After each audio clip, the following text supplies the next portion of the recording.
From the banks of Dewey Lake, it's the Dewey Pod Monster.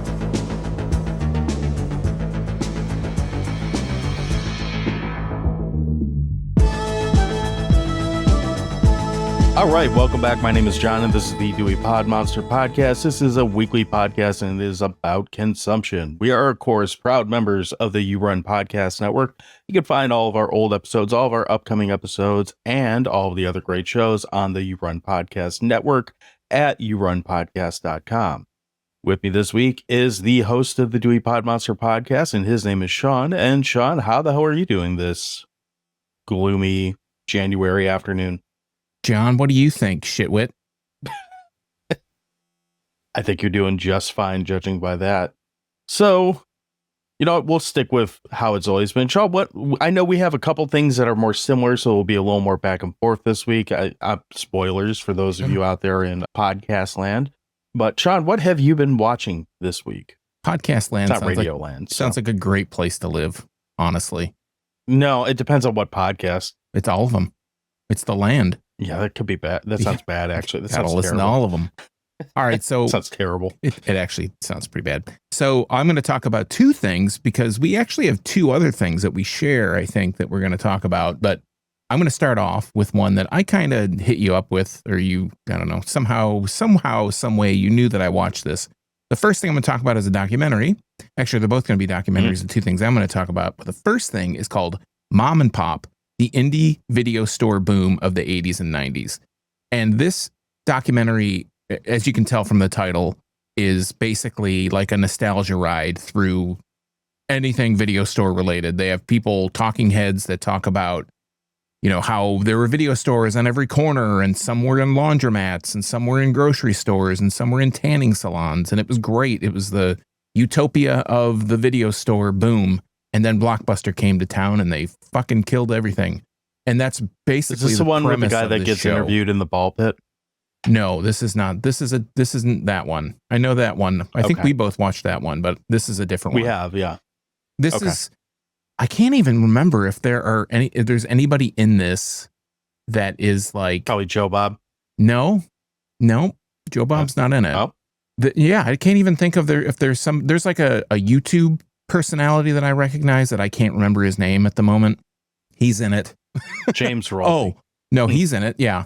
Angry Video Game Nerd's in it. God damn it. But this is a different YouTube personality. I didn't mean to give him credit. Summon him into existence. So, right. Yeah, so it's basically about that. And it kind of started tickling some of my nostalgia things, but it talks about Blockbuster and, like I said, how it killed all the video stores. And then it starts to go into people who are running successful stores now, you know, like certain places here and there across the country. They talk about a couple different ones. I couldn't be bothered to write the names down. Not that anybody would probably recognize any of the places that I mentioned, but they talked to a few places that were kind of thriving, and some of them were doing rentals, some were doing sales. A lot of them were doing like VHS and DVD, or they were doing the whole kind of GameStop, you know, market, or the whole GameStop new used or thing. something. Yeah, new used, selling Funko Pops, selling comics, selling, you know, just everything to get people in the door. It was an interesting documentary. Yeah. I don't feel like I wasted my time.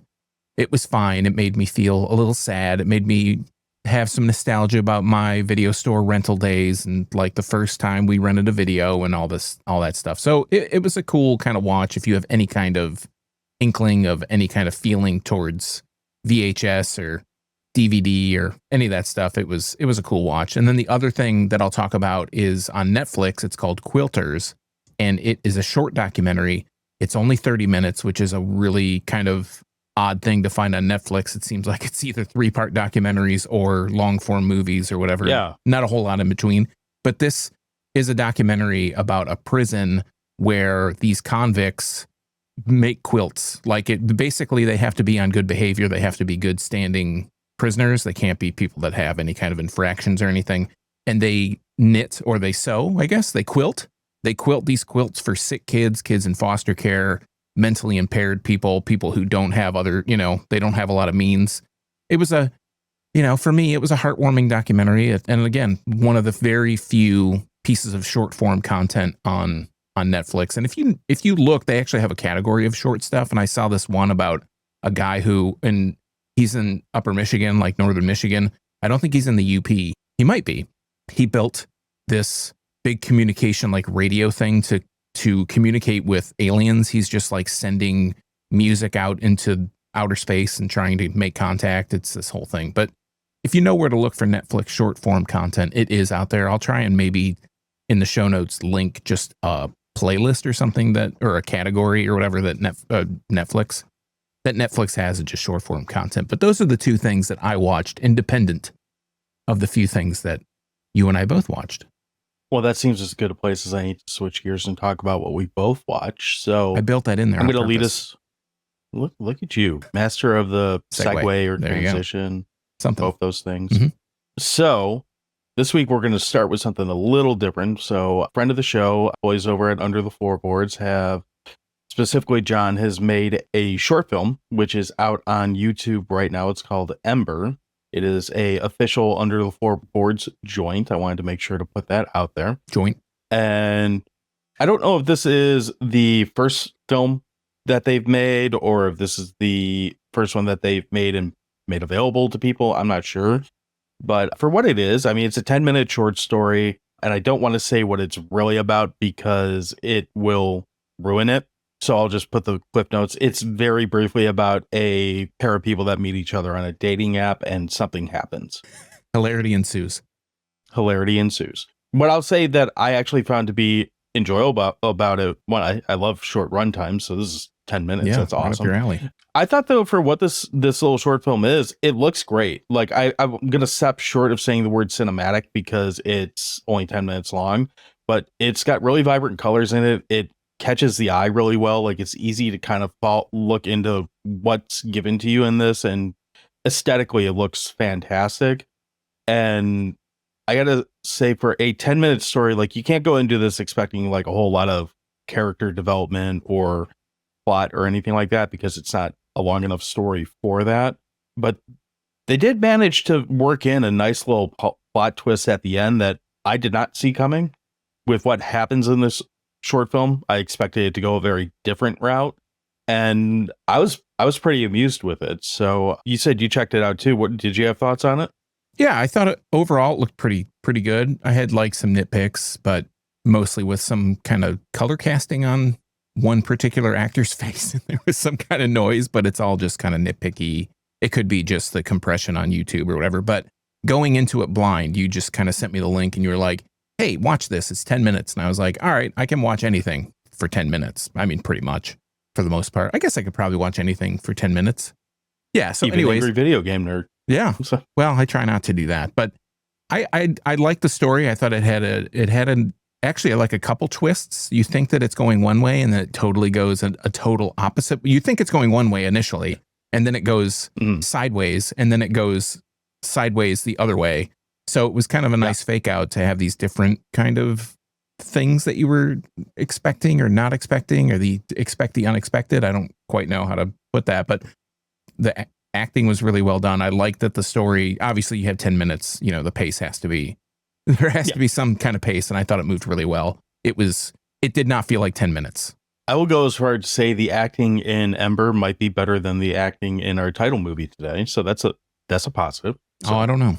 I would think it's on I guess it depends what kind of, I think it depends on what kind of acting you're looking for. Yes. Overall, good job. Yeah, definitely recommend it. So we'll have that linked in the show notes. So thank you, John, and the guys over at Under the Floorboards for bringing it to our attention. And yeah, check it out. So again, for a 10-minute short, and we said this before we started recording, it gave me enough to think I would be interested in seeing more of where this story goes. Just whether you're going to flesh it out to like a full length movie or a short, however you want to do it. If there's more, I will watch more. I'm going to break it up because I only have two others that I want to talk about. So one of the things that I watched, and I don't know if you've watched or not yet, it just came out, but I found this to be super interesting. It is sort of a documentary, sort of an autobiography. It's called I'm Chevy Chase and You're Not. You ruined my guess. Was that what you were going to guess? That was going to be what I was going to guess, yeah. You might have an inside track on seeing why I watch what I watched, though. The Watcher watches. Yeah. I watched The Watcher. Something like that. Mm-hmm. Did you watch that or did you skip that? No, I started watching and I only got about 10 to 15 minutes in. when I started watching it, it was one of those things where like I was watching a show and my daughter's like, I want to watch the show. I'm going to go take a shower. And she's like notorious for taking 30-minute showers. And I was like, well, I need 30 minutes. And I don't know.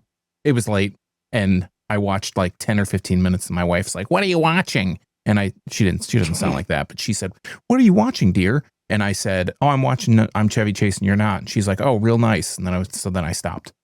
But I was intrigued with the short amount that I watched. And I do want to watch more, but I didn't want to watch it and not talk about it for what you've been watching. Okay. So I'll keep it kind of brief with it then, because I am going to talk about it. It's not really something that you can spoil, so take that for what it's worth. Like it's a like I said, documentary or autobiography. I think it's probably closer to autobiography because he's in it quite a bit. It is a very interesting piece of work though, because he's in it. That's why I almost feel like it has to be an autobiography. But it's he's a weird fucking guy. And he's like the first person to admit it. And he goes over it several times throughout the movie. But most of the time when you get the subject in an autobiography, you almost think of like the Stallone one that's on Netflix or a couple of the other ones. Like, I have to be pedantic. I'm so sorry. This is my role in the show. An autobiography would mean that he was the one that did it. He's in it. So I guess it's just a biography. It's a profile. I mean, sorry. Whatever. Continue. You hate me so much. So he's doing this autobiography and it's a biopic. Whatever the fuck it is. I hate when people say biopic, by the way, instead of biopic. I hate you at the moment, but that's okay. I know. Just kidding. I love you, but I hate you at the same time. So I it's understand. a perfect relationship. Same. I feel the same about myself. Where's I going with this? So Chevy is a pretty weird guy. I think it does a pretty good job of showing his highlights in his career and fleshing that out and really painting a picture of why the general public really like Chevy Chase. And I'm guilty of this too. Like his early stuff, like up to, I don't really know where the breaking point would be, but a lot of his early like comedy movies and stuff, I think are really good. I think he's a interesting actor and he's got some kind of charisma about him that you can't quite put like he's the only guy who has it. Like there's never been another guy that quite delivers lines and mannerisms the same way as Chevy Chase, in my opinion. So I think that's good about him. But then you start seeing the cracks and you start seeing how he is off stage and behind the scenes and stuff. And that's where it gets into talking to him, himself. And it's interesting because, again, if you compare it to like the Stallone documentary, or biopic, or whatever the fuck we're calling these, that's on Netflix. I mean, that guy can't get his own dick out of his mouth through the whole thing. And not only does Chevy seem to realize that he's kind of an asshole, this really doesn't paint him in the best light. It doesn't necessarily maybe it changes your opinion about him if you haven't heard that he might be a dick. But if you have heard that he's, kind of an asshole, and I mean, he's was a major movie star. Like, I mean, that's not exactly surprising, I don't know. It was a really interesting biopic because now I'm really annoyed that I'm saying biopic so much. It's a really interesting piece though, because for having him in it, and it almost feels like they would have set out to almost make his image a little to soften his image. Yeah. If anything, it makes him look like a bigger asshole, which is a really interesting perspective to take for this kind of film. And for lack of better wording, the guy just owns it through the whole thing.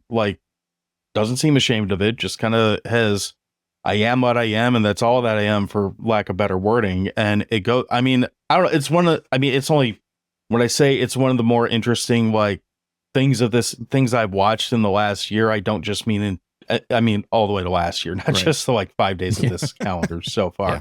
But I would highly recommend it. I think it aired on CNN initially. I'm not sure where it's streaming now, but it's definitely one that I would say if you have any interest in Chevy Chase or just a really interesting biopic, piss Sean off this time. Autobiography. Definitely pop it in, give it a watch. Can I make a couple questions or points or whatever? Not if you're going to ask me how to say what kind of movie it is. No. I know what kind it is, John. I already knew that. I'm just giving you a hard time. And I was going to cut all that, but all the stuff that I said, but now I'm going to leave it in. The two things I've kind of ruined that. The two things about it that I didn't, like I mentioned, I didn't get to see the whole thing. I read that basically it doesn't critique him hard enough or get into all the controversies, I guess. I mean, I'm just by hearsay, I was going to say hearsay, but I don't really know if that's the word. I don't think it needs to, because I almost hesitate to say this because I don't want to like take anything away from it, but at the same time, I don't think this is like going to surprise you. I don't think it needs to go any harder on it because he's such an asshole that the point is crystal clear by the time they're done talking to him, and pretty much any time that they're done talking to him. And they show him doing other stuff. Like they show him going to, I'm assuming it's like an agent or he's like signing Christmas vacation shit and whatnot. So it's either an agent or a promoter or something like that, where he's getting paid to sign his name over and over again. And he's kind of being an asshole there too, but he's also kind of being funny. So it's hard to tell, like, are you doing your shtick or are you just being an asshole? But I mean, I guess you could say maybe they didn't come down hard enough on him for some of that stuff. But if I had to guess, the reason why is because he does a pretty good job of making himself look like an asshole. The other thing I was going to say is from the very short amount that I watched, from what I watched, it kind of covers him getting onto SNL. Doesn't cover any of his movie career, like from how far I'm 15, 20 minutes in. He seemingly didn't have a lot of training acting wise. Like they're just, a friend was like to Christopher Guest. His friend said to Christopher Guest, like, hey, Chevy might be great for this thing you're doing. Or the Christopher Guest was like, I need a guy. Do you know anybody? And the guy was like, Chevy might be great for this. And he seemingly didn't have a lot of training, and he's not a bad actor. Like you said, he was a movie star from like late 70s to late 80s, maybe a little bit into the 90s, a tiny bit. I'd say probably into the mid 90s. Yeah. So that was the thing that really kind of impressed me, is that his charisma and just his personality, while being an asshole, he's being an asshole, but he's kind of endearing at the same time when he's not. I mean, there are times when, from what I just saw, where he is like venomous, about. Oh yeah, there was one. It was like it looked like a panel interview or something where they asked him about his wife or something, or I don't really remember. I have to I'm going to start from scratch and watch from the beginning again. But he was like, he ripped into that. He's just like, yeah, fuck you, and he just walks off the panel. I mean, it wasn't like in a live audience, but it was crazy. Happened several times. Okay. As far as his film career, you're about 2 minutes away from them getting into that, because it goes basically into very briefly into his childhood, how he got onto SNL. Then there's like maybe 10-ish minutes on that, and then after that is Caddyshack and Vacation and Fletch, and I don't remember the other one that was his first movie. All those they rattle off. They give them all enough time to feel like, okay, they did do justice to him. It's in there. I think you just haven't got there yet. So. Yeah, I'm sure. And then wrapping up this week's What Have You Been Watching is another one that we have both sat down and watched at this point. We watched the 2025 take on The Running Man, directed by Edgar Wright, I guess. So why do you say that? My biggest takeaway with this movie is with the 2025 version is two things. It feels very generic. Like it feels like you could have given this movie to any director that knows how to work the equipment and probably would have gotten a very similar outcome. And Edgar Wright is a filmmaker that I enjoy. I think he has, much like a Scorsese or a Tarantino that we talked about, I think he has tells where you can see things in his movies that are very much so Edgar Wright-isms. A lot of times the way he moves the cameras, jarring cuts, music can be involved with that, weird dialogue that comes back, cutaway gags, etc., etc. None of that is in this movie, because I don't remember any of it really being in there. Now, it's not something that I would say is necessarily bad. Like I didn't love this movie, if you can't tell, but I didn't hate it either. Like I just felt like, okay. But the only other like big talking point I had with this, I really didn't care for the ending. Not so much that because it's ambiguous, it just feels like it doesn't feel like they earned what they went for at the end. Like it doesn't, I don't know. it's a very vanilla movie. Like there's not a lot of there's stuff in it. There's things that happen. It's been about a week and a half since I've watched it. I'm kind of struggling to remember everything with it right now because it's been and that might say something about the movie too. That it's only been a week and a half, and I'm kind of like spacing on some of it. But it just felt kind of generic and like someone said, I don't know what studio got it, but for the sake of argument, Universal got the rights to Running Man and said we have to make a Running Man movie by 2025. Hey, this Edgar Wright guy owes us a movie. Let's make him do it or something like that. I don't know. Like maybe I'm wrong. You can tell me I'm wrong. You might think this is the best fucking movie you've ever seen, but that's kind of how I felt kind of milquetoast with it. What would you rate it on the hot dog scale? Half. Pretty solid half. Like it's especially if you like the first one. And I haven't read the book, but Edgar Wright seems to think this is a much more faithful to the book adaptation. So maybe that's a reason to watch it.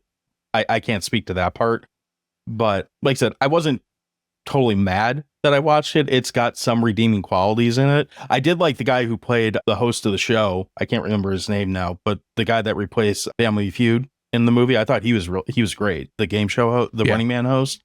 But and Brolin's always great. Yeah, I can't remember his name either. And Brolin's always great, but he's kind of feels like he's almost underutilized for what he could have been in this movie. So I don't know. Yeah, what did you think? He plays the Killian role, but he's like a producer on the show. Right. The reason I asked you why do you say that is because I thought maybe there was some kind of contract dispute or some kind of thing where Edgar Wright, his name's on the movie, but he was removed. That's the only reason I asked. I wasn't trying to set you up for anything. But I mean, I'm going to mirror pretty much 100% of what you said. I read that it is much closer to the book in the respect that so the movie is like Glenn Powell plays, I can't remember the guy's name now. I mean, it's the same character name as Arnold. Yeah, as Arnold. He plays Arnold. I don't remember his name either. And he basically, his kid's sick and he has to go on, he goes on the game show to earn money, and his wife is like, don't go on Running Man. Like, go on any game show you want, but don't go on Running Man because people don't come back from that. The premise is that they send these three people out and they're not collaborating with each other, which I was initially I thought that they would be collaborating, like the three people were a team and they were going to be doing stuff. They each go out individually. They have to live 30 days and not get caught by the hunters. And the longest anybody's ever gone was 29 days.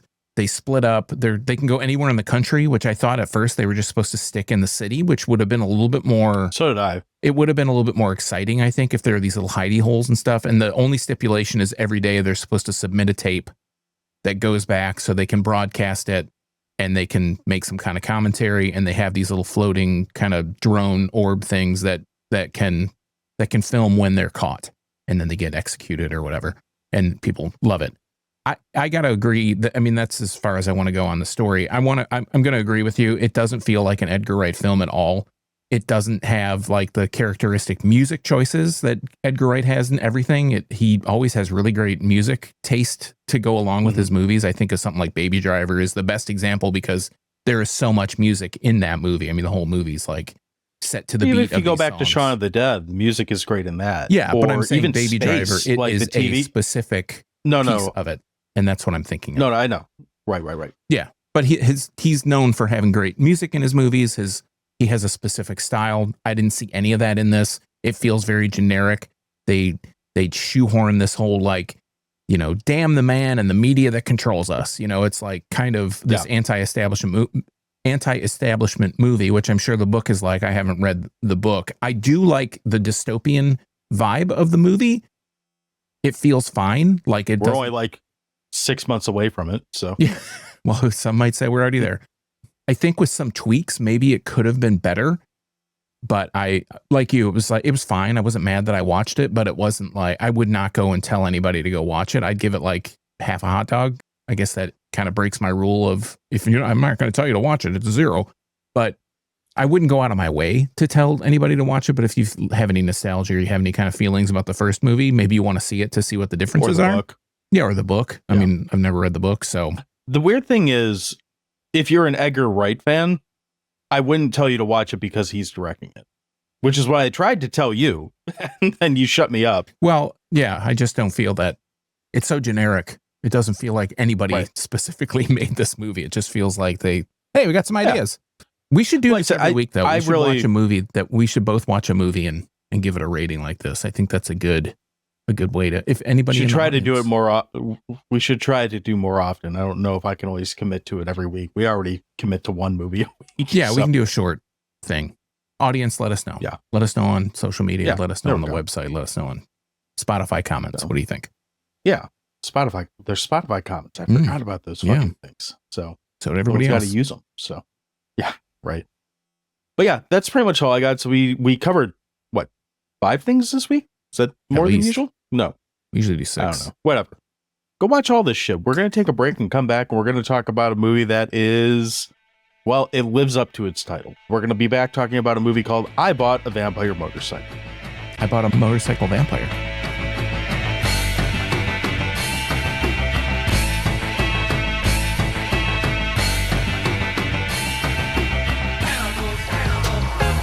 Hey, if you love unpredictable conversations, weird hobbies, TV obsessions, music rabbit holes, and all the stuff you didn't even know you cared about, you've got to check out WTF Are You Doing? That's the podcast where hosts Hearn Dizzle and E. Biddy just talk about whatever the f*** they're into. One week it's reality shows. The next it's ranking fast food mascots. And sometimes it's just pure creative chaos. You can check them out and all the other great shows on the You Run Podcast Network at yourunpodcast.com. All right, so we are back. We're talking about the movie I Bought a Vampire Motorcycle. It definitely sounds flippity, and this week we're starting with a third-party review from Parlay78. This is the most consistently entertaining movie about a vampire motorcycle that I've ever seen in my life. 2 stars and a heart. I think it's 2 out of 5 on Letterboxd. Thank you, Parley78, for the review. Sean, what is I Bought a Vampire Motorcycle or a motorcycle vampire all about? All right, so for that, I go to imdb.com. I type in the words, I bought a motorcycle vampire, and it brings up a movie called I Bought a Vampire Motorcycle. I don't know why I did that. But anyways, this movie is from 1990. It's not rated. It's an hour and 41 minutes. It gets a 5.4 out of 10 with 1.8 thousand. I think that's how that works. That's 1,800 for you mathematicians out there, ratings. And if we go to this little blurb at the top, I'm never quite sure. I was really hoping I would scroll back up and see a B at the end of that instead of a K. But yeah, billion reviews. I never know where to start, but I start at the top because it's on the top. They wouldn't want you to read it first if it wasn't on top, right? Or something like that. It says, when a motorcycle gang kills an occultist, the evil spirit he was summoning inhabits a damaged bike. The bike is then bought and restored, but reveals its true nature when it tries to extract vengeance on the gang. And if we scroll on down to the storyline, this one comes care of Jim Cheatham. He's at jim@guernsey.net. He says, he pretty much says the exact same thing. What the hell, man? What the hell, Jim? It says, when a motorcycle gang kills an occultist, the evil spirit he was summoning inhabits a damaged bike. The bike is then bought and restored, but reveals its true nature when it tries to exact vengeance on the gang and anyone else who gets in its way. Jim, you cheap motherfucker. You just added a comma and another part of a sentence fragment. How dare you? I didn't think the bike was damaged. Oh, I guess it is damaged. Okay, whatever. Yep, the arrow. I thought it just didn't work because of what they did to the bike. So do you want cliff notes on this before we go into cast? Yeah, give me the cliff notes, man. I got cliff notes too, but I'd like to hear yours. So for me, my cliff notes are some British satanic-y bikers get dead for some reason and turn into zombies for like a couple minutes and then kind of sort of maybe possess a motorcycle into a motorcycle until it eventually becomes a vampire, I guess. Those are my cliff notes. My cliff notes, because you didn't ask, says a satanic priest is trying to summon a demon when he and his motorcycle crew are ambushed by a rival gang. Unfortunately for the gang, they kill the priest too late and he infuses a motorcycle with the blood of Satan. A motorcyclist picks up the bike on the cheap and soon discovers that the bike isn't what it seems, and it's hell-bent on getting revenge on the Road Toad Motorcycle Club. Man, you did better than IMDb did. Thank you. I should add this, man. I should be You should. a plot summarizer, a Sean's Notes writer. I would tag it as Dewey Podmonster just so we get some credit for it. But Okay. whatever you want to do. I mean, let's see that.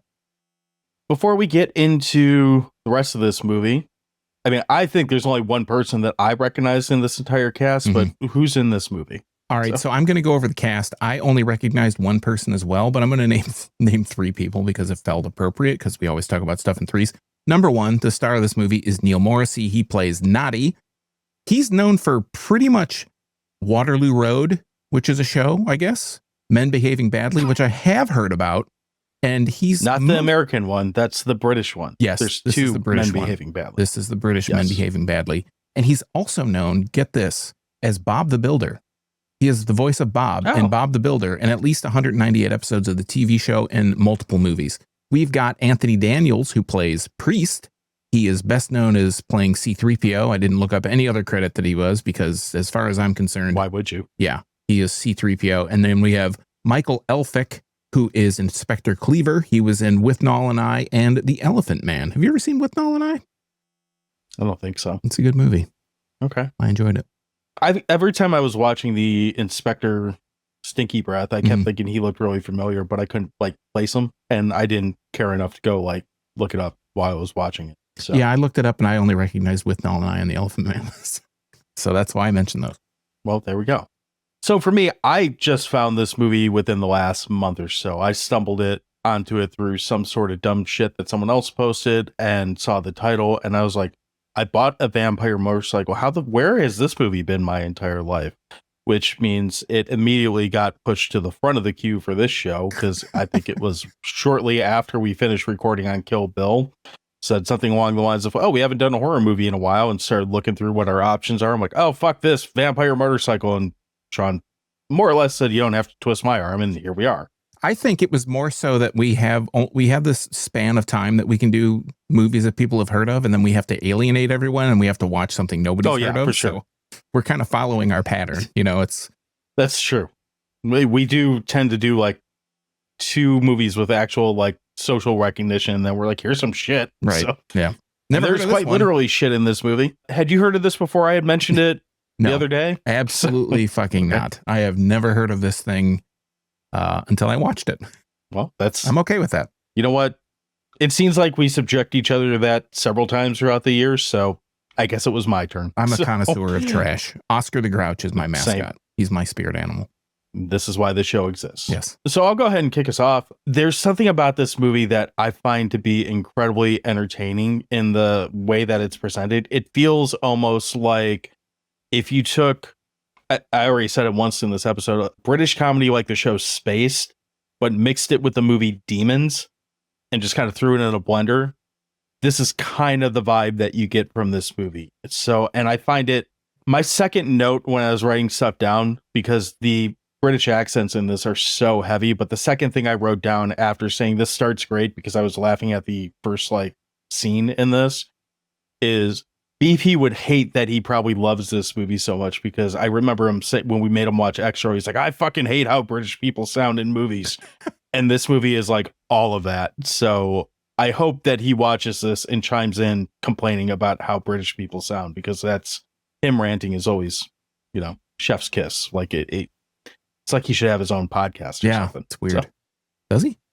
I think so. Okay. So, how about you? Did you like anything on this one? Is that all are we going to go back and forth? Did you just give me all Let's go back and forth. All your likes? I have several things. Quite a few things. I have to say the first note I took, other than I love the title card. It's a great title card.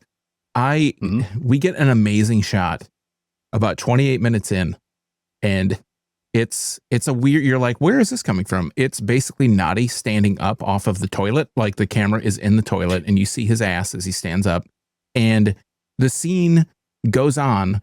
I'm going to sell this movie to the 20 people that are going to listen to us. This should sell this movie to you.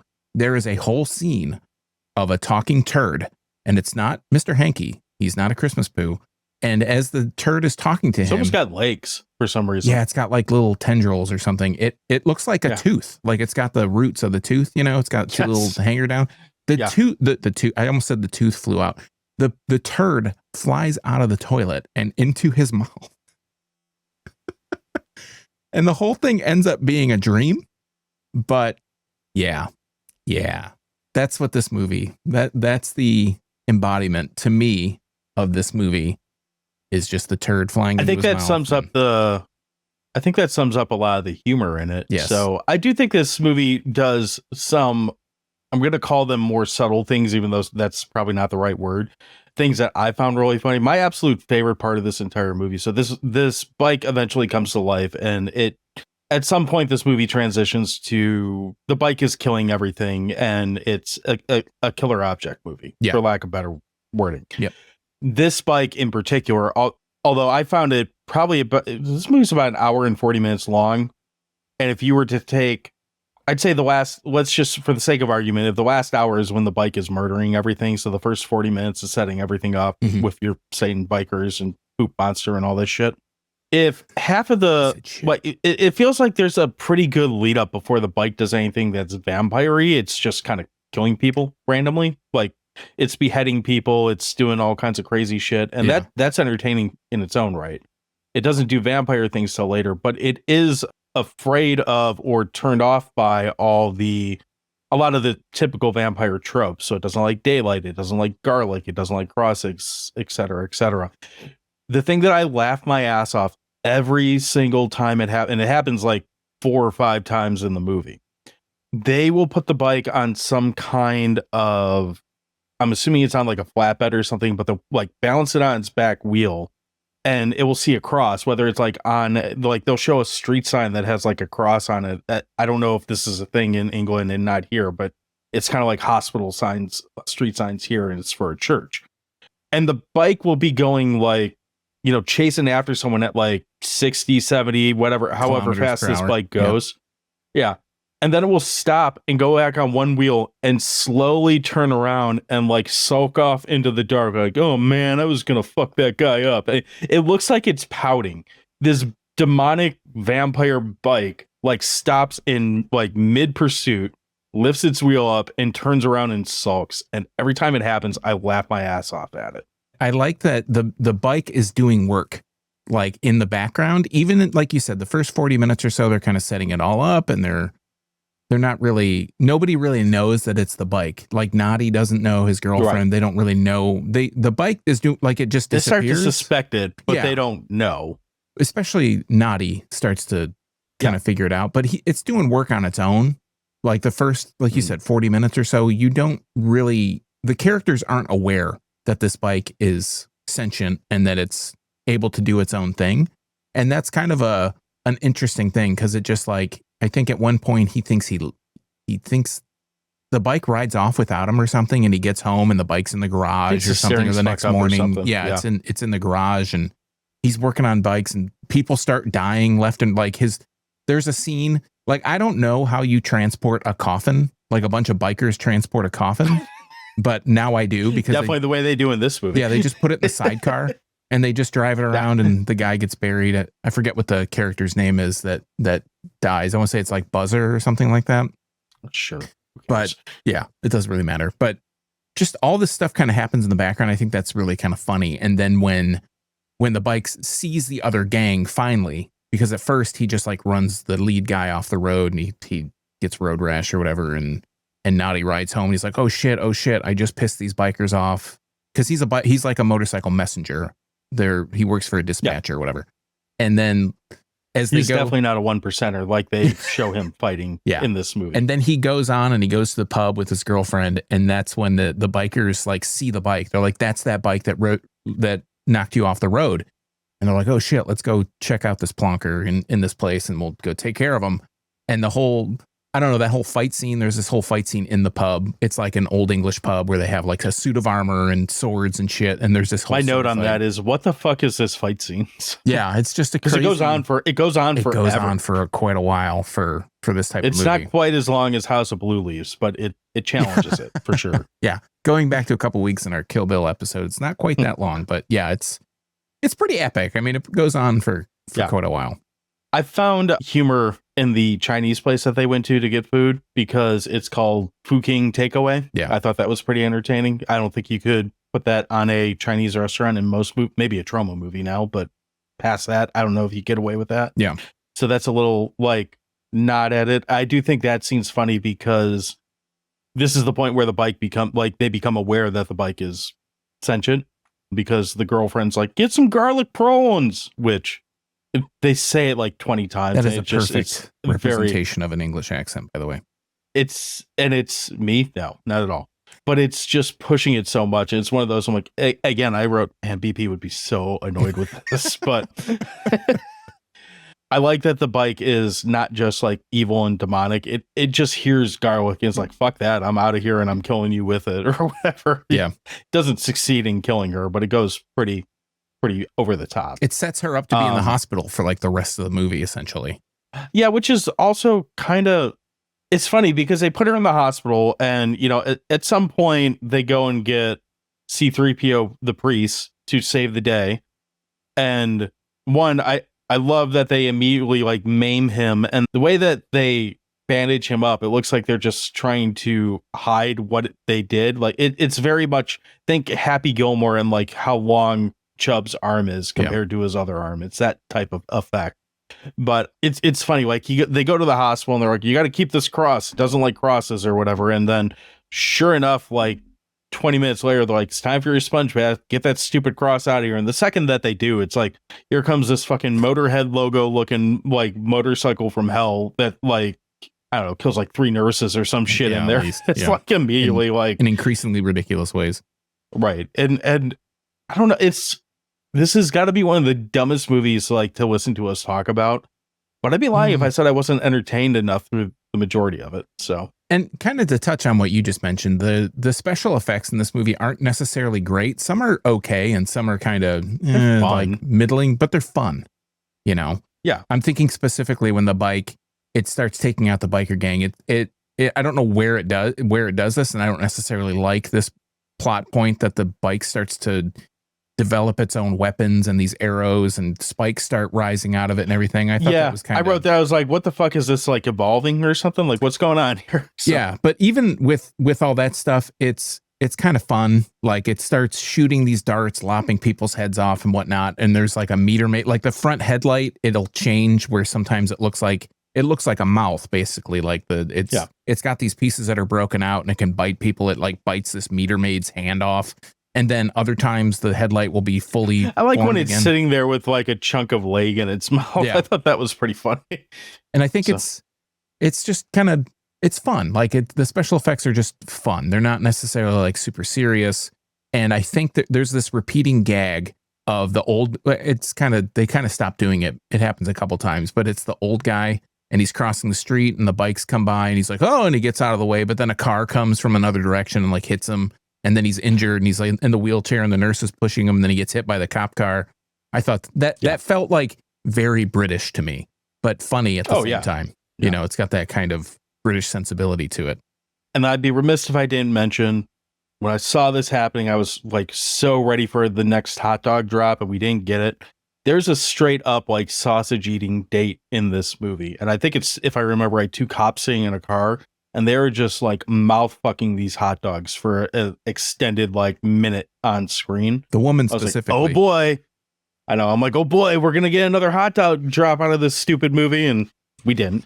But we did get to watch people just manhandle some hot dogs. So I was happy about that. So this is definitely a movie that has plenty of things that are not great about it. Yeah. I mean, to put it lightly. For me, the not greatness of this, it's kind of one of those kinds of movies. It's in that, like, you know, like the second that you see, honestly, the second you see the title of this, you probably have a pretty good idea of what you're getting yourself into, but you certainly will, before like the really stupid shit starts happening, have a good idea what kind of movie it is. The only thing that really kind of took me out of it is I thought the way they stopped the bike at the end was a little weak. It was a little too plot convenient for me. Like I don't have a much better idea of how, I mean, I guess you could have just like, for all I care, you could have hit with a hammer and like threw it in the yard or something, like busted it up and throw it in the yard and just wait. But I don't want to spoil it because this movie is on Tubi right now. I don't know if this will send 5 to 10 people to go watch it, but it just felt, that's my biggest like gripe with it, is it just felt too plot convenient for how they ended the movie.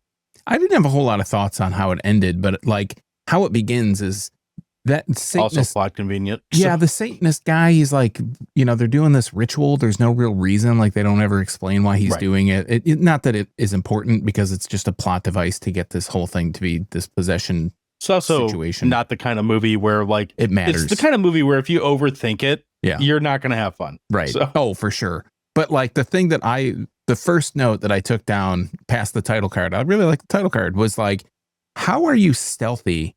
They sneak up on this Satanist gang. You're on a motorcycle. You're on motorcycles are cool, but they are the least stealthy mode of transportation besides maybe a train. Like you're not quiet on a motorcycle, point being. And they sneak up on this guy. Clown shoes with the horns on the bottom wouldn't be very good. And I'm just like, yeah, it's true. Yeah, you'd really alert a lot of people that way, but you could take those off. But I just thought That's like, true. Man, you're starting this movie out and it's supposed to be this whole stealth operation where this rival gang kills the Satanist guys. And it's somehow like, how do you make it stealthy? And the other thing, the big elephant in the room that we haven't talked about yet, is that it takes damn near the end of this movie for the motorcycle to reveal that it's a vampire. Like, there's kind of implied things that happen here or there, but for a movie called I Bought a Vampire Motorcycle, or I Bought a Motorcycle Vampire, there should be what? I don't think it vampires until the hospital scene that I talked about, which is damn near the end of the movie. Yeah. It's like I would say it's the last 30 minutes. It's the third act, probably. That's my other complaint. Yeah. It doesn't show, it doesn't, for no pun intended, it doesn't bare its teeth until so late in the movie. And then the other cardinal sin, at least in my opinion, of this movie is that I heard a movie has to be 90 minutes long, an hour and a half. This movie kind of should have ended when the priest does his thing and he sprinkles holy water and they have the whole hallelujah scene, light comes on and it goes on for like another 20 minutes. And that's where I was like, yeah, I could see that. I felt like it was a false ending. I thought the cliffhanger was pretty stupid too. Yeah. I mean, the actual ending is kind of how they actually dispatch the bike is pretty dumb. But I felt that when the priest comes and he does his ritual on the bike, I mean, I thought the gym scene was pretty fun. There's this whole gym scene where the bike comes in and the bike and the gym people, they're all built and they're sparring and lifting weights and doing all this stuff like you would expect at, I don't know, some really weird gym. And they all get beat up and they try and take care of this bike. And then the bike's driving back and forth across the gym and people are jumping out of the way. And then the Inspector Cleaver's breathing his garlic breath on. And it's just like, oh God. Like, it just kind of falls apart when they try to like extend the movie or something. It just kind of all really goes south. Yeah, I mean, it does. I guess you could call that a pacing problem with it. It does seem like there's points, especially in the first half, like where it could definitely move a little bit quicker. And I totally agree with you that, because I was watching it and hit a point where I'm like, I thought this was a vampire motorcycle. Like, I understand they're making it afraid of typical things that vampires don't like, stereotypically. But at this point, it's just a motorcycle, not a vampire motorcycle. Yeah, it's like a possessed item. Yeah, and that's fine. Like, don't get me wrong. Like, if that's the biggest gripe is that I'm like, it didn't do enough vampiring. I'm like, well, there's enough other carnage in this that I'll survive, But I agree with you. Like, it didn't really feel like it did much vampiring until way at the end. And then when it does decide to vampire, I also was like, so do these people turn into vampire motorcycles or vampires or like what do they, or do they just die, or where does this go? Like, that would have been kind of funny to see. Actually, this isn't what happens, but that would have been a better cliffhanger if one of the people that the motorcycle vampired, if they cut to them in a hospital bed and they like sprouted motorcycle parts or some shit, that would have been entertaining. I do appreciate that there's no cliffhanger ending. Like, they don't set it up some way. Well, there kind of is. I mean, but they don't really go super far into, there's one zombie guy, vampire guy left behind and he blah, blah, blah. I'm glad that that's not how it doesn't end like that. Spoiler. Sorry. Yeah, that's fine. I'm curious to see. This is going to be one of those movies that either you've already seen it and that's why you're listening to it. You're like, what is this bullshit? Okay, well, I've heard enough about it, more than likely. Yeah, I don't have a whole ton to add to it. Like, I mean, again, I think I'm ready to fire up the grill. Then you're in for a big treat, bro, because it's hot dog time. So it's hot dog time. Hopefully, vampire motorcycle doesn't show up and murder me with a hot dog. But This movie is incredibly dumb. The title sells itself, though. It's a lot of fun. I'm not mad that I stumbled onto this. My expectations were absolutely met. This is a full hot dog for me. I'm not going to say that it's going to reinvent the wheel. It's not going to make you think differently about the genre or be like, oh, this is anything like that. But if you like schlocky, cheesy, goofy 80s horror, again, demons meet space is really how I feel like it with a vampire angle. And if that sounds intriguing to you, there's certainly worse ways you can spend an evening putzing around on Tubi or wherever you decide to watch this. Whose hot dog is this, huh? Is it yours? So this is a campy take on demon possession, and obviously it has that British sense of humor that we've mentioned throughout this episode. It's in that subgenre, obviously, again, of objects who kill. Think something like Deathbed, The Bed That Eats, or Christine, or even Rubber. And I think I think you have to know all that before you go into this movie. It's not super serious. The humor comes across as more kind of winks to the audience than anything else. It's not the best movie I've seen, but you can tell that the cast is having a lot of fun. I don't think nobody seemed like they weren't having a great time filming this. You can tell they just really enjoyed making this. I wouldn't say it's required viewing, though. It has some fun special effects, and if you're interested in seeing how a motorcycle could kill on its own, maybe check out I Bought a Vampire Motorcycle, or maybe try and see if there's one called I Bought a Motorcycle Vampire. I got to give it a half a hot dog. As we're talking about it, I wanted, it's a really fun movie to talk about with other people, but watching it kind of solo, it's fun. It's got a lot of interesting kind of things. Definitely be a better, like, get a bunch of beer and watch it with your buddies type movie. Yeah. But on my own, I'm not going to watch this again. It's fun. I felt like it moved pretty well for a movie that's an hour and 41 minutes long about a killer motorcycle, except for that kind of false ending. I feel like they could have stopped it at that point, but it moved really well up until then. And I'm really surprised, honestly, after seeing this movie, that they'd hire the lead actor from this movie to be the voice of Bob the Builder, which is just kind of crazy to me because, probably didn't put it on his resume. Yeah. I mean, how could you not know, though? I don't know. I don't know how widespread this movie was. It had 1,800 reviews. I guess maybe it wasn't that big. Any UK listeners out there, have you heard of this movie? I'm really curious to see if anybody knows about this one or not. It just seems kind of a weird movie. I don't know. I feel like it's one of those movies that came out during the whole video nasty thing. Like, we didn't have that here, so I don't know when that time frame happened. This movie came out in 1990. Maybe it was after that whole banning of certain kinds of movies, but I'm just curious if this is like a response to that. It kind of feels like maybe a more subdued movie that comes out so people could watch horror movies that weren't like totally quote unquote gross things that us Yanks were putting out. I really don't know. I feel like it's one of those movies that kind of disappeared, and Fox or Paramount or whoever, again, it's on some streaming company just bought the rights to an entire catalog and said, what is this shit? I don't know, just put it on Tubi and we'll see what happens. Yeah. Like, I feel like it's that kind of thing. And that's fine. I mean, again, I don't think either of us are pissed off that we stumbled onto this. No, absolutely not. We'll get way worse. March is coming. It's almost here. It is. So it's almost here. Yeah. Got anything else for this week? No, I don't. All right. Well, in that case, thank you for hanging out with us as we talk about buying vampire motorcycles. If you want to hear more of us, you can go to our site. It's crap.town. All of our content is there. New, old, upcoming, feedback.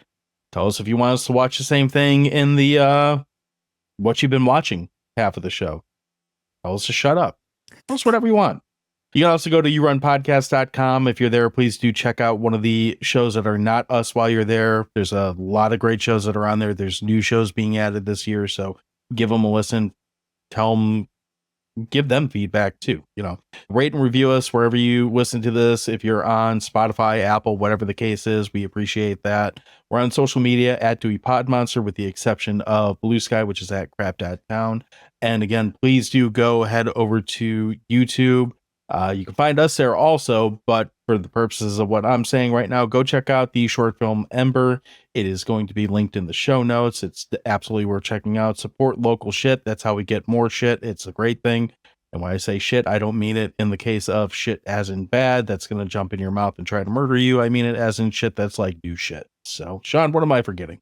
Well, I was just going to say and you kind of hit on it, if there's anything you're interested in that we talked about on the show, either in the early what you've been watching piece or maybe even the movie that we talked about this week, you can find all that stuff in the show notes. I mean, I don't know of any other show really in the universe that lists all the stuff that they watched. And I would say 90% of the stuff that we talk about, there are free links in the show notes to watch those things. Some of it may be region gated, like if you're in a different country or in the US, if you couldn't tell, if you're outside the US, you might not be able to watch it, but we're going to try and make sure that you can watch it if possible. And, you can click on that stuff. It's free, but there are a few links in there that won't be free. And hopefully it takes you to the Amazon in your region. If you click those things, they'll say Amazon next to them. If you click those things and you buy something from it, doesn't even have to be the movie that we talked about. If you buy anything, if you buy, I don't know, toothbrushes or slippers or socks or, I don't know, pacifiers or I don't know what anything else really, we get a small cut of that. It's a great way to help the show. Another great way to help the show is to recommend it to your friends, to leave a review on the podcast platform of your choice. That helps the show. It helps spread it around to other people, gets picked up on some fucking algorithm or some shit. I don't even know what that means. But yeah, I heard something about an algorithm. It'll do something with it. If you want to check me out on social media, you can find me at internalbleeding.crap.town exclusively on Blue Sky. If you don't have Blue Sky, then I guess you can't follow me, but you should get a Blue Sky account and follow me because I leave stupid clips of stupid movies. And you might enjoy it. Maybe I'll post something about a turd jumping in somebody's mouth, and it won't be me this time. So it'll be from this movie, I think. Maybe it'll be me. I don't know. All right, John, back to you. Sounds flippity. That's it for this week. We'll be back. We're going to talk about something else. We'll probably continue to further alienate our audience. We have to have a good buffer before we talk about a movie that's relevant again. Until then, thank you for hanging out with us. Swill up, butt horns, all that good stuff. See you next week. Bird season's over, Butthorn.